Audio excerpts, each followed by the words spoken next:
Et Jean-Philippe, on peut dire que c'est une saison des feux de forêt qui commence en Lyon. On ne s'en rend pas nécessairement compte, mais le printemps, c'est la saison la plus propice aux feux de broussailles et de forêt.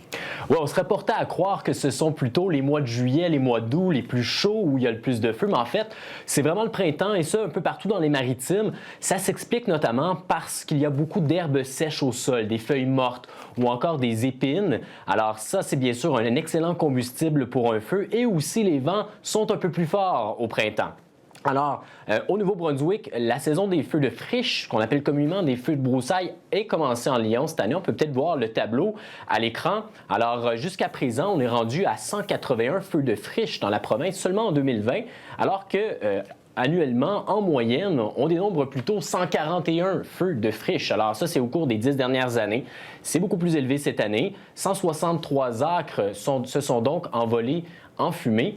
Et donc, je vous propose aussi d'attirer peut-être votre attention sur la carte du Nouveau-Brunswick. On peut voir l'indice feu-forêt. Alors, dans le sud de la province, on est plutôt dans le jaune. C'est orangé dans la majorité du territoire. Dans le noir, quelques zones de rouge. Eh bien, ça s'explique parce que dans le sud, vu qu'il fait plus chaud, eh bien, l'herbe pousse plus rapidement, plus de verdure et donc, ça ralentit la propagation d'un incendie s'il devait y en avoir un, alors que dans le nord, bien, la végétation, elle est un peu plus tardive. Je vous propose d'écouter le chef pompier du service d'incendie de la ville de Moncton.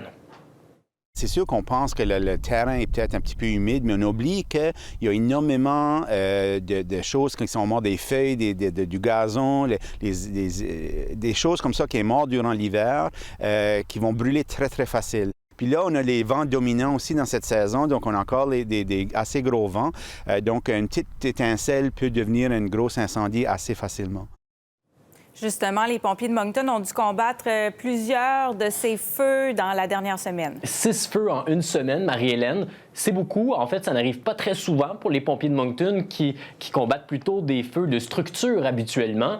Alors, sur les images, là, ce qu'on peut voir, c'est un feu qui a eu lieu jeudi dernier. C'est au nord de Moncton, le long de la route 126. Et c'est un cas typique. Ça a commencé avec une grange et donc le vent a emporté donc, les flammes et une bonne partie du champ adjacent et a brûlé. Alors, ça s'est répandu très, très rapidement. C'est un cas typique de ce qui peut se produire par les temps qui courent. Alors, nul besoin de le rappeler, là, le brûlage donc, de champs d'herbe, c'est interdit en ce moment au Nouveau-Brunswick. Il est recommandé aussi de ne pas faire de feu de camp. Et donc, on a un beau printemps. Il y a eu très peu de précipitations aussi en 2020. On serait peut-être tenté de faire des feux comme ça dans la cour pour en profiter. Beaucoup sont à la maison, mais il faut faire très attention parce qu'une petite étincelle peut devenir un feu de forêt, comme on peut le voir en ce moment en Nouvelle-Écosse. Oui, quand on voit ces images, c'est d'autant plus important de respecter les consignes des autorités. Merci, Jean-Philippe. Je vous en prie.